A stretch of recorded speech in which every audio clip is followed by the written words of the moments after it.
திரு எம்ஜிஆர், திருமிகு ஜெயலலிதா, அப்புறம் திரு ஓபிஎஸ், அப்புறம் திருமிகு சசிகலா, திரு எடப்பாடி பழனிசாமி, இந்த ஆர்டரில் எல்லா தலைமைக்கிட்டையும் அவர் விசுவாசமாக தான் இருந்தாருன்னு நீங்கள் சொன்னீங்க. ஆமாம்.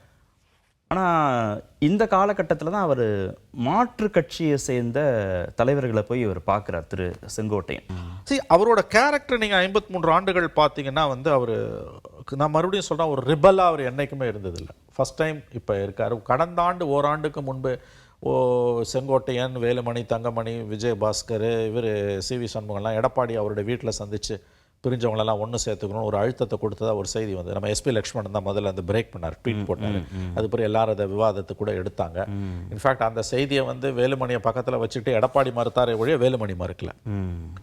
ஸோ நான் ஏன் இதை சொல்ல வரேன்னா, உங்களுக்கு வந்து அவர் முதன்முறையாக கருத்துக்களை வந்து தலைமைக்கு எதிராக பேச ஆரம்பிச்சிருக்கார். அது அவங்களோட உள்ளரங்கங்களில் பேசுகிறாரு, வெளிப்படையாக அவர் இது வரைக்கும் பேசினது.